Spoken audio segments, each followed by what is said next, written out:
As we reported earlier, Congress today passed landmark legislation aimed at protecting same-sex and interracial marriages. Lisa Desjardins has more. Thanks, Judy.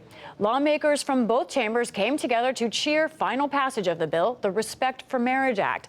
Today's move comes after Supreme Court Justice Clarence Thomas expressed interest in reconsidering the Supreme Court decision that protects marriage equality, following the High Court's decision to overturn Roe v. Wade in June. Looking at all of this closely is Kate Sawson, who reports on LGBTQ plus issues for the 19th News. Kate, how significant is this bill? This bill, a lot of people are reporting that this protects marriage equality, and in some ways it does, but it doesn't codify marriage equality the way that we know it. What that means basically is this would make marriages transportable from state to state for states that do have pro-marriage laws on the books, but for states that have bans, you still could not get married in those states. And that's to say, if in fact the Supreme Court does take the step of overturning Obergefell and changing kind of national law, this really would just make it a state-by-state situation. You know, Republicans were key in passing this law, but most of them voted no, many of them saying because they were worried about religious liberties. What are their arguments, and what does the bill say about that?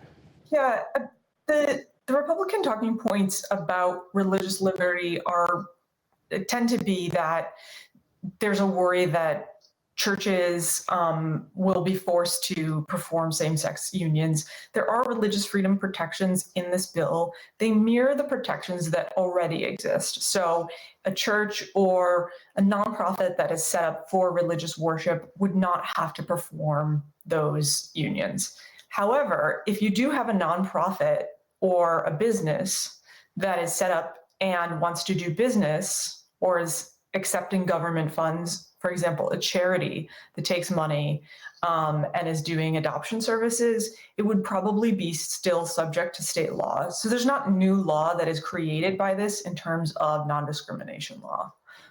But it's to say some of those nonprofits may have to recognize an out-of-state same-sex union if they want state funds. That's correct, but that's still not different from the law that we are living under right now, because we have marriage equality nationwide. I want to check with you about this last midterm election. This was a very high-stakes election, and I wonder what's your reporting on what it meant and what it showed about LGBTQ issues and politics surrounding them right now? Yeah, you know, I think what we found was that even though anti-LGBTQ plus rhetoric has gotten louder and louder and louder, what our reporting bore out was that LGBTQ plus candidates won in higher numbers than we've ever seen before. So in 2018, we saw 400 out LGBTQ plus candidates run.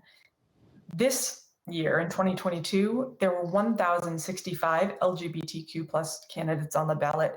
Equality voters are just people who come out and vote for LGBTQ plus issues. So they're a growing number of the electorate, and white evangelicals continue to shrink in numbers. So I think when we talk about all of this anti-LGBTQ plus legislation, we're actually seeing this as a backlash to greater political power of LGBTQ plus people, but we often miss that part of the message because it's not as loud. Just as we finish up here, thinking about those debates, and sometimes we're seeing ugly rhetoric, sometimes more threats of violence across this country. Where do you think the queer movement is right now? What is this moment right now for queer America? You know, when I talk to advocates and experts about this, what everyone tells me is that this is how social movements go, right? That civil rights movements are often on this trajectory of anytime that there is movement forward, advancement forward, there are pain points along the way, right? And that we are in one of those pain points of backlash and pain. And so because especially transgender people are experiencing a moment of increased visibility, rights, and acceptance, there is a backlash to that. So it's a moment of incredible acceptance and visibility, and with that will come this really painful backlash. And it's sometimes hard to see the moment of visibility and advancement, I think, in that. Kate Sawson, you can read their reporting at the 19th News. Thank you for joining us. Thank you for having me.